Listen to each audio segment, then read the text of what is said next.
నాకు అత్యంత ప్రియులైన యథార్థవంతులందరికీ, సత్యాన్వేషకులందరికీ మరోసారి ప్రభువైన యేసుక్రీస్తు శుభనామంలో సత్యవేద పరిశోధన కొరకు, సత్య సాక్షాత్కారము కొరకు ఆహ్వానాన్ని పలుకుతూ వేద పరిశోధనకు ఉపక్రమిస్తున్నాను. రండి ప్రియమిత్రులారా. నేటి మన ధ్యానము కొరకు మూలవాక్యంగా యోహాను సువార్త 18వ అధ్యాయము 37, 38 వచనాలు చదువుతున్నాను, చిత్తగించండి.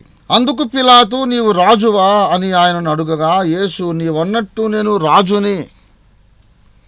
సత్యమును గూర్చి సాక్ష్యమిచ్చుటకు నేను పుట్టి తిని, ఇందు నిమిత్తమే ఈ లోకమునకు వచ్చి తిని, సత్య సంబంధి అయిన ప్రతివాడును నా మాట వినును అనెను. ప్రియమిత్రులారా, యేసునాథుడు 2 సీరియస్ స్టేట్మెంట్స్ ఇక్కడ చేస్తున్నాడు. చాలా గంభీరమైనటువంటి వ్యాఖ్యలు ఆయన చేస్తున్నాడు. వీటిని మనం ఆషామాషిగా తీసుకోవడానికి వీల్లేదు. యేసు మాటల్లో దేన్ని కూడా ఆషామాషిగా తీసుకోవడానికి వీల్లేదు అనుకోండి. ఇవి చాలా నెగ్లెక్టెడ్ స్టేట్మెంట్స్ ఇవి. యేసు ప్రభు ఏం చెప్పాడు అంటే, నిన్ను వల్ల నీ పొరుగువాడిని ప్రేమించు, ఒక చెంప మీద కొడితే ఒక చెంపను తిప్పండి అని చెప్పాడని ఇలాంటివన్నీ చెప్పుకోవడం అలవాటైపోయింది మన సమాజంలో. పెద్దలకు, రాజకీయ నాయకులకు, క్రైస్తవ ప్రముఖులకు కూడా ఇదే అలవాటైపోయింది. యేసునాథుడు చెప్పిన అనేక మాటలు నిర్లక్ష్య పెట్టబడుతూ ఉన్నాయి. తన రాకడకు, తన అవతారానికి వెనుక ఉన్న అసలు ఉద్దేశం, ముఖ్య ఉద్దేశం యేసునాథుడు ఇక్కడ చెబుతున్నాడు. సత్యమును గూర్చి సాక్ష్యం ఇచ్చుటకు నేను పుట్టి తిని అన్నాడు. అంటే ఆ మాటలకు అర్థం ఏమిటంటే, ఈ లోకానికి సత్యము తెలియదు అని అర్థం. ఇది చాలా సీరియస్ స్టేట్మెంట్. ఇది ఈ లోకానికి సత్యము తెలియదు గనుక నేను ఈ లోకానికి తెలియని సత్యాన్ని, ఈ లోకానికి తెలిసి తీరవలసిన సత్యాన్ని, ఏ సత్యం తెలియకపోతే ఈ లోకం నష్టపోతుందో, నాశనం అయిపోతుందో, ఆ సత్యాన్ని తెలియజేయడానికి నేను ఆకాశ మహాకాశములు దాటి వచ్చి భూమి మీద పుట్టాను, ఇందు నిమిత్తమే ఈ లోకానికి వచ్చి తిని అని మళ్ళీ రెట్టించి రెండవసారి మళ్ళీ ఆయన రీఇటరేట్ చేస్తున్నాడు. ప్రియులారా, సత్యమును గూర్చి సాక్ష్యం ఇచ్చుటకు నేను పుట్టి తిని, ఇందు నిమిత్తమే ఈ లోకానికి వచ్చి తిని అన్నాడు. రెండవ సీరియస్ వ్యాఖ్య ఏమిటంటే, ఈ లోకంలో అందరూ సత్య సంబంధులు గారు అంటున్నాడు ఆయన. సత్య సంబంధి అయిన ప్రతివాడును నా మాట వినును. ఊళ్ళో 6 అడుగుల ఎత్తున్న వాళ్ళందరూ రావాలి అన్నాం అనుకోండి, అంటే అందరూ 6 అడుగులు లేరన్నమాట. కొందరు 4 ఉంటారు, 4.5, కొందరు 7 అడుగులు ఉంటారు, 6.5 ఉండొచ్చు. ఇంత ఎత్తున్న వాళ్ళు అనే మాట ఎందుకు వచ్చిందంటే, మనుషులందరూ ఒకే ఎత్తు ఉండరు. అలాగే సత్య సంబంధి అయిన వాడు నా మాట వినును అనే మాట ఎందుకు చెప్పాల్సి వచ్చిందంటే, అందరూ సత్య సంబంధులు గారు. సత్య సంబంధి అంటే అర్థం ఏంటి? సత్యము పట్ల ఆసక్తి కలిగిన వాడు సత్య సంబంధి. బైబిల్లో నుండి ఈ విషయాలన్నీ మీకు ఎత్తి చూపగలను, కానీ సమయము సరిపోదన్నమాట. నిర్గమాకాండం 18వ అధ్యాయము 21వ వచనంలో, మరియు నీవు ప్రజలందరిలో సామర్థ్యము, దైవభక్తి, సత్యాసక్తి కలిగి లంచగొండులు కాని మనుష్యులను ఏర్పరచుకొని నాయకులుగా నియమించమన్నాడు. నిర్గమాకాండం 18:21. సత్యాసక్తి అనే మాట అక్కడ మనం చూస్తున్నాం. సత్యాసక్తి కలిగిన వాడు సత్య సంబంధి. అలాగే 2వ తెస్సలోనిక పత్రిక 2వ అధ్యాయం 9వ వచనంలో, సత్య విషయమైన ప్రేమను అవలంబింపకపోయిరి గనుక వారు నశించుచున్నారు అనే మాట చెబుతున్నాడు. అలాగే 11వ వచనంలో, సత్యమును నమ్మక దుర్నీతి యందు అభిలాష కలిగిన వారు కొందరు ఉంటారని చెబుతున్నాడు. గనక సత్యమును ప్రేమించువారు, సత్యము యందు ఆసక్తి కలిగిన వారు, సత్యమును నమ్మువారు, ఇవి సత్య సంబంధి లక్షణాలు. సత్యాసక్తి, సత్యాసక్తి కలిగిన వాళ్ళని నాయకులను చేయమన్నాడు. ప్రియులారా, అందరికీ సత్యం పట్ల ఆసక్తి ఉండదు. చెవినబడే ప్రతి చెత్త నమ్ముతారు. ఏది చెప్పినా నమ్ముతారు.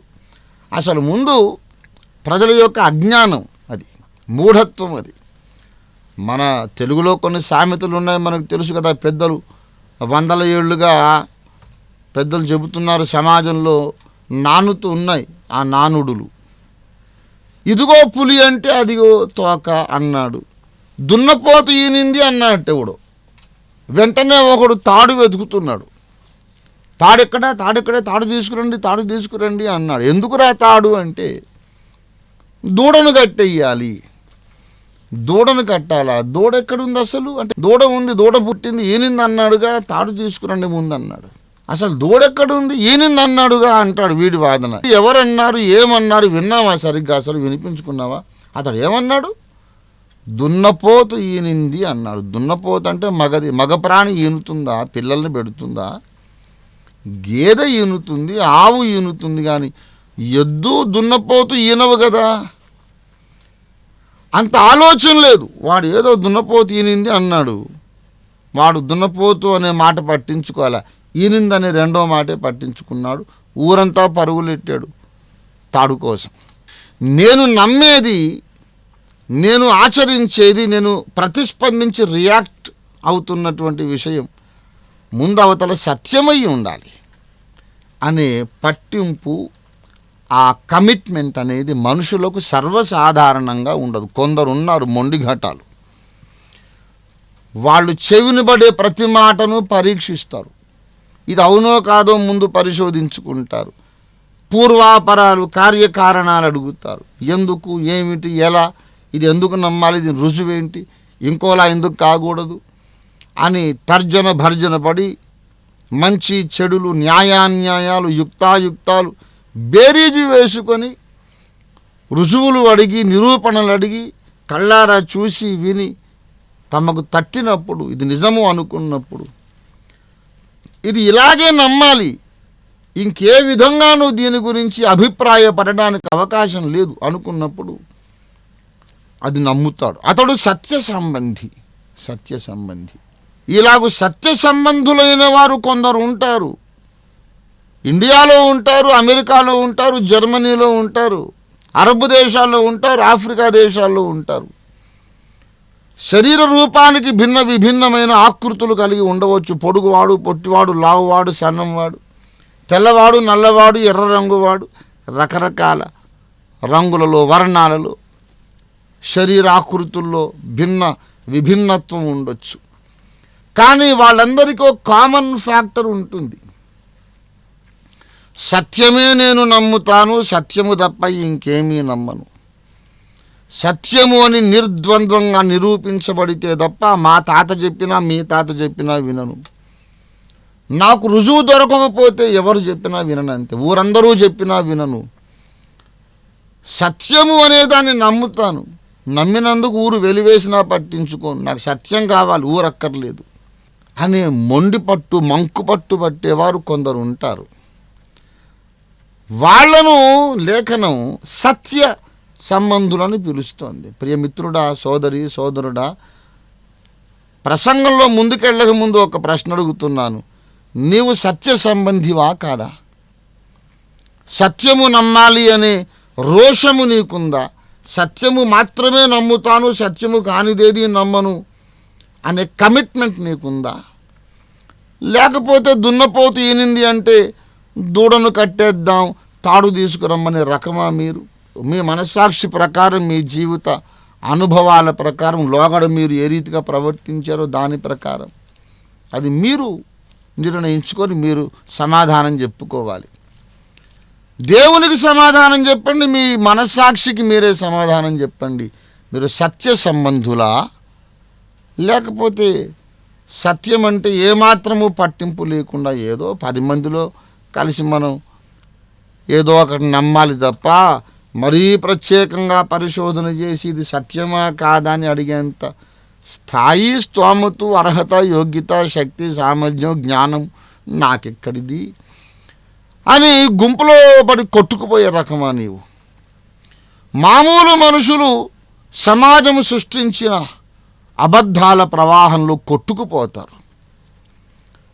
కొంతమంది ప్రత్యేకమైన మనుషులు ఉంటారు. వారు ఏటికి ఎదురీది సత్యాన్ని కనుగొంటారు. అలాంటి సత్య సంబంధులు నా మాట వింటారు అన్నాడు యేసయ్య. కులం ఏదైనా మతం ఏదైనా సత్యము వెదికేవాడు యేసయ్య మాట వింటాడు అని ఆ ప్రభువే చెప్తున్నాడు. ఈ రెండు విషయాలు ప్రభువు చెప్పాడు. సత్యమును తెలియపరచడానికి నేను పుట్టాను, ఇది నా జన్మ యొక్క రహస్యం, నా జన్మ యొక్క రహస్య ఉద్దేశ్యం. The secret purpose behind my incarnation is this, that I want to testify, I want to reveal the truth to this perishing world. ఈ నశించే లోకానికి నేను సత్యాన్ని చెప్పాలి. లోకానికి సత్యము కావాలి. ఎందుకనగా లోకమంతా అబద్ధమునకు జనకుడైన వాని పరిపాలనలో ఉన్నది. ఈ లోకమంతా ఒక దుష్ట శక్తి యొక్క పరిపాలనలో ఉంది. వాడు అబద్ధమునకు జనకుడు, అబద్ధికుడు. ఆది నుండి అబద్ధికుడు, అబద్ధానికి జనకుడు వాడు. అబద్ధం అనేదే వాడిలో నుంచి పుట్టుకొచ్చింది. వాడు ఏలుతున్నాడు. నేను సంగీత ప్రియుణ్ణి, చాలామందికి తెలుసు. మా ఇంటి నిండా సంగీతం ఉండాలి. ఎప్పుడు హిందుస్థానీ సంగీతం, సితార వినబడుతూ ఉండాలి, పిల్లనబ్రో వినబడుతుండాలి, మంచి హిందుస్థానీ క్లాసికల్ తబలా మోగుతూ ఉండాలి. నాకు ఇష్టం. సంగీతాన్ని ప్రేమిస్తుంటాను కనుక నా ఇల్లంతా సంగీతంతో నింపుకుంటాను. వాడు ఈ లోకాధికారి, అబద్ధమునకు జనకుడు. అబద్ధమాడుట వాని స్వభావం గనుక సత్యము కాని అసత్యవాదాలతో లోకమంతా నింపేశాడు. ప్రజలు అబద్ధాన్ని చాలా అవలీలగా నమ్ముతారు. చిన్న ఉదాహరణ చెబుతాను. ఆడపిల్లలు నానబోసిన తడిసిన బియ్యం తింటే వర్షం వస్తుంది వాళ్ళ పెళ్ళికి అనే ఒక నమ్మకం ఉంది. ఎంత నవ్వు తెప్పించే విషయం ఇది. నిజంగా ఆడపిల్లలు తడిసిన బియ్యం తింటే వాళ్ళ పెళ్ళికి వర్షాలు వచ్చే మాట వాస్తవమైతే, ఎండాకాలం అంతా వర్షాలే ఉండాలి. ఎందుకంటే ఎండాకాలం అంతా పెళ్ళిళ్ళే జరుగుతూ ఉంటాయి. ఒక పని చేయవచ్చు, పుట్టిన ఆడపిల్లలకి అందరికీ నానపోసిన బియ్యం తినడం అలవాటు చేయాలంతే మనం. ఇప్పుడు పుడుతున్న ఆడపిల్లలందరికీ తడిసిన బియ్యమే తినండర్రా అని చెప్పి మనం నేర్పించాలి. వాళ్ళు నానిన బియ్యం తినడానికి అలవాటు పడ్డారనుకోండి, దేశంలో ఇక కరువే ఉండదు, చక్కగా వర్షాలు కురుస్తాయి. కానీ అలా కురవదే మరి. ప్రియులారా, ఇలాగ ఎన్నో విషయాలు మనం నమ్ముతాం. పిల్లికో శకునం, బల్లికో శకునం అన్నీ నమ్ముతాము. కానీ 1000 మంత్రాలు చూపించి, ఆధారాలు చూపించి, ఇదిగో వేదవేద్యుడు, వేదములలో ఉన్న యజ్ఞ పురుషుడు అని చెబితే అస్సలు పట్టించుకోం మనం. దాని గురించి సెకండ్ థాట్ కూడా ఇవ్వం. ఏంటి వేదాల్లో ఉందా, ఈ వచనానికి అర్థం ఇదా, ఇది నజరేయుడని యేసును గూర్చిన సాక్ష్యమా, ఒకసారి ఆలోచిద్దాం. ఏమండి గురువుగారు, మీరేదో కామక్రోధాలు అంటున్నారు, జయించాలంటున్నారు, ఈ వేదములలో ఉన్నటువంటి యజ్ఞపురుషుడు ఎవరు అని అడుగుదాం అని ఎవరికైనా ఆశ ఉందా? అసలు ఆ ఆలోచనే లేదు, ప్రయత్నమే లేదు. కారణం ఏమిటంటే మనుషులు సత్య సంబంధులు కాదు. నా శిష్యుడు అక్కడిని వేద విశ్వవిద్యాలయానికి పంపించాను. నాకు శుక్ల యజుర్వేదం కావాలి, తాండియ మహాబ్రాహ్మణం కావాలి అని అడగడానికి పంపించా. అజామేధము ఎక్కడుంది, అజామేధమును కూర్చిన వర్ణన వివరాలన్నీ ఎక్కడున్నాయి, అది కావాలి అని నా శిష్యుడు వెళ్ళి అడిగితే అక్కడ ఆ గురువుగారు అన్నారట, ఎందుకు బాబు మీరు క్రిస్టియన్సా అని. క్రిస్టియన్స్ కాదండి, నా పేరు ఫలానా అని అతగాడు ఒక తనకున్న హైందవ నామధేయం, భారతీయ నామధేయం చెప్పాడు. అవును, ఆ పేరు ఉండొచ్చు, కానీ మీరు కన్వర్ట్ అయ్యి ఉండొచ్చు కదా అంటున్నాడు ఆయన. నేను కన్వర్ట్ అయ్యానో క్రైస్తవున్నో కాదో మీకెందుకండి, అజామేధం ఎక్కడుందో చెప్పండి అంటే దాని విషయంలో వేరే వాళ్ళకి ఎవరికి ఇంట్రెస్ట్ ఉండదు బాబు. అజామేధం అడిగావంటే నువ్వు క్రైస్తవుడు అయి ఉండాలి. ఎందుకంటే అజామేధము యేసును గురించి సూచిస్తోందని చెప్పడానికి 100% ఆధారాలు ఉన్నాయి. క్రైస్తవుడు కానివాడెవడు అజామేధం అనే యజ్ఞాన్ని గురించి అడగడు అని ఆ గురువుగారు అన్నారు. ఇంతకు మాకు ఆ గ్రంథం ఇవ్వనే లేదు, లేదు పొమ్మని చెప్పాడు. ఇది వాస్తవ జీవితానుభవం చెబుతున్నాను. ఒక ప్రశ్న అడుగుతున్నాను. అజామేధమును గూర్చి వివరం అడిగితే ఇది క్రైస్తవులకు అనుకూలమైనది కనుక వాళ్ళే అడుగుతారు అని అనుమానించారు గురువు గారు. అంటే ఆయనకు తెలుసన్నమాట కదా. యేసు యజ్ఞమును గూర్చి అజామేధంలో వివరించబడిందని తెలుసన్నమాట కదా. మరి ఎందుకు ఆలోచించలేదు అంటే సత్య సంబంధి కాదు. సత్య సంబంధి కాదు. చాలామంది విజ్ఞానవంతులు ఉన్నారు, జ్ఞానులు, మేధావులు ఉన్నారు, వేద విధులు ఉన్నారు, వేద పండితులు ఉన్నారు, సకల శాస్త్ర పారంగతులు ఉన్నారు. శాస్త్రాల్లో యేసును గూర్చిన సాక్ష్యం ఉంది, కానీ వాళ్ళకి ఇంట్రెస్ట్ లేదు. ముందు సత్యం పట్ల నీకు ఆసక్తి ఉందా? లేకపోతే దున్నపోతు ఈనింది అని చెప్పగానే తాడు కోసం పరిగెత్తే రకమా? సోదరుడా, సోదరి, నీవు సత్య సంబంధివి అనే నమ్మకంతోనే మాట్లాడుతున్నాను. ఈ లోకము 3 ప్రమాదకరమైన అబద్ధాలు నమ్ముతోంది. 3 ప్రమాదకరమైన అబద్ధాలు. ఈ 3 విషయాలలో సత్యము నీవు తెలుసుకుంటే నీ జీవితము చరితార్థము ధన్యమైపోతుంది. ప్రప్రథమముగా ఇప్పుడు మనము జీవిస్తున్న ఈ మానవ జాతి కోట్ల సంవత్సరాల నుండి ఉన్నది. ఈ ప్రపంచము కోట్ల సంవత్సరాల నుండి ఉన్నదనేది పచ్చి అబద్ధము. క్రీస్తుదాసునిగా, బైబిల్ విద్యార్థిగా, విశ్వగురువైన యేసునాథుని శిష్యునిగా నేను చెబుతున్నాను. ఈ లోకము యొక్క చరిత్ర, ప్రస్తుతము నీవు నేను బ్రతుకుతున్న ఇప్పటి ప్రపంచపు చరిత్ర కేవలం 6000 ఏండ్లు మాత్రమే.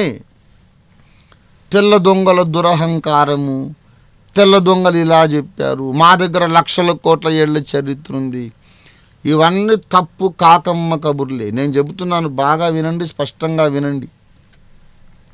భూలోకము, భూమండలం ఉన్నది, భూగ్రహం ఉన్నది కోట్ల ఏళ్లుగా. కానీ మనము రక్తము పంచుకొని పుట్టాము. చూశారు, నీవు నేను ఏ రక్తం పంచుకొని పుట్టామో ఆ మానవ జాతి కోట్ల ఏండ్లు లేదు. ఇదే భూమి ఒక రంగస్థలము లాంటిది.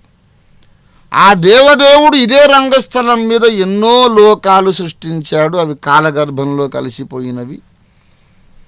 యుగముల సమాప్తి అన్నాడు దీన్ని హెబ్రీ పత్రిక 9:26లో.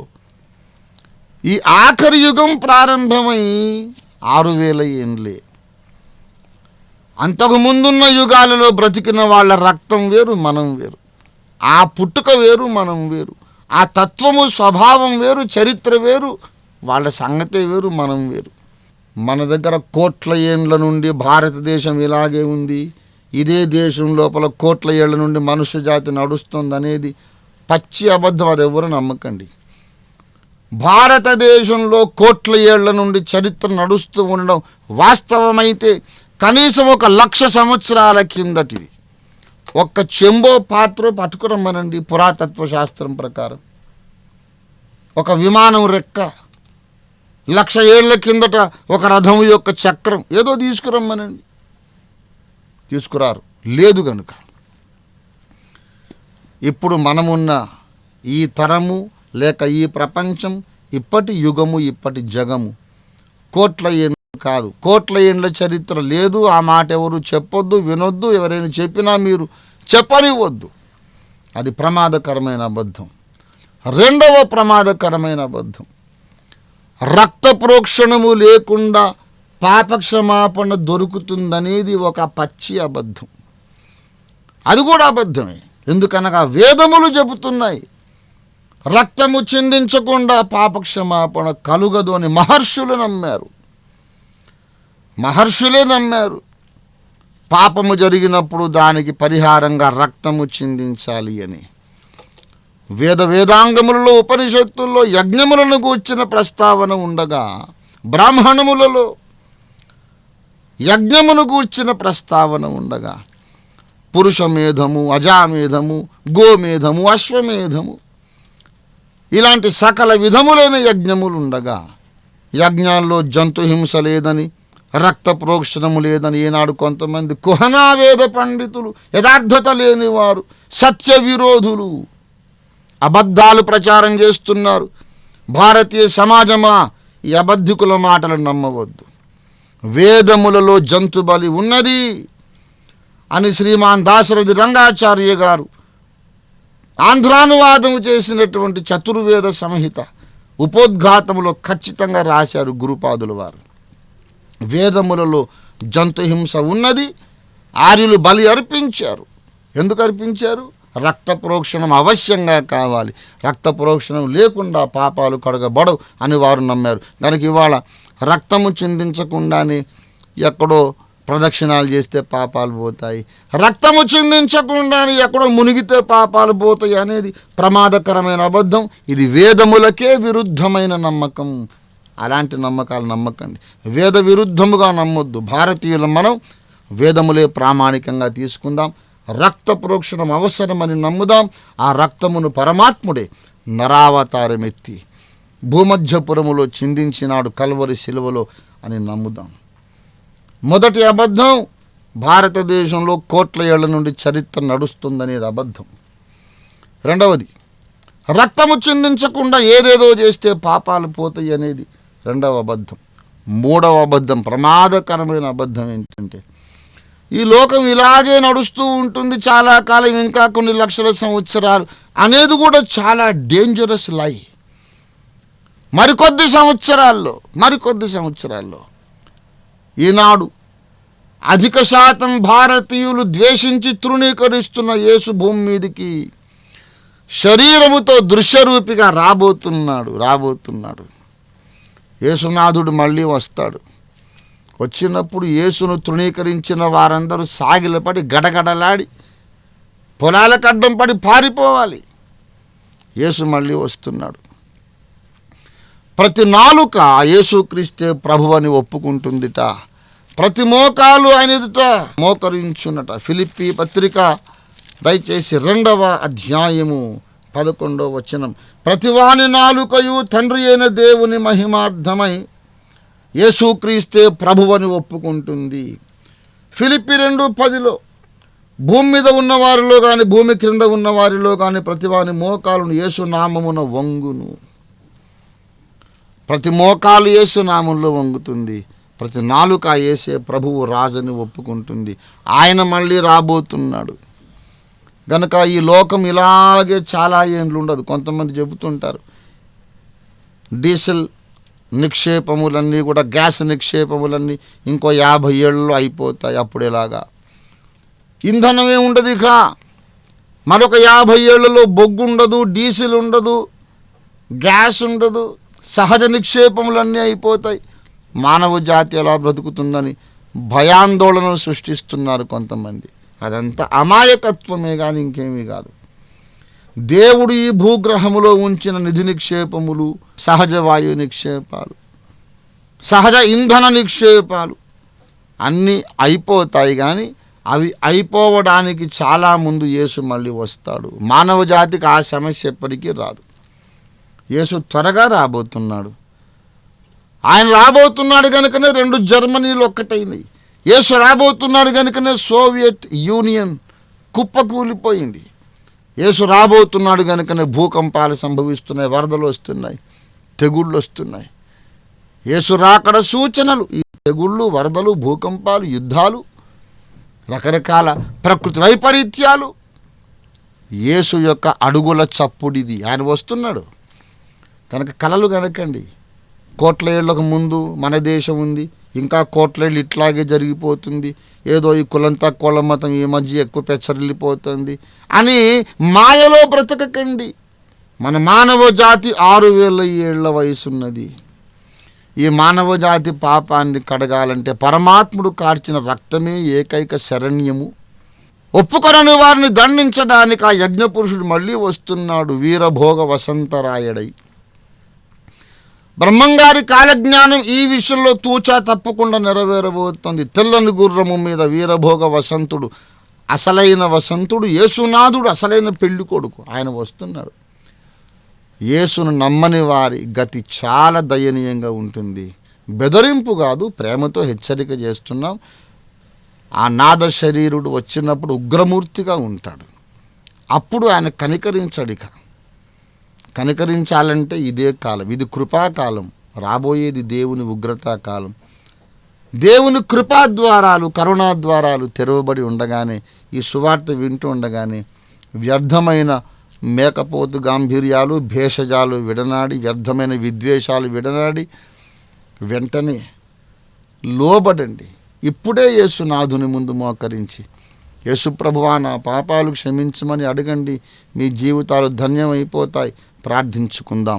ప్రేమ కలిగిన మా మహాపరిశుద్ధ తండ్రి, మీరు మాతో మాట్లాడిన విధానము కొరకు నీకు వందనాలయ్యా. దయచేసి దిగివచ్చి ప్రతి ఒక్క భారతీయుడితో మీరు మాట్లాడండి. ప్రతి భారతీయ నారి, స్త్రీమూర్తి, ప్రతి భారతీయ పౌరుడు, ప్రతి ఒక్కరితో మీరు మాట్లాడండి. మా దేశము మీద కమ్మిన ఆ చీకటి మబ్బును యేసుక్రీస్తు నామములో గద్దిస్తున్నాము తండ్రి. ప్రతి వారు న్యాయంగా ఆలోచించి యేసే రక్షకుడన్న వాస్తవాన్ని గ్రహించి రక్షణ పొందుటకు సహాయం చేయండి. యేసు నామమున వేడుచున్నాము తండ్రి, ఆమేన్.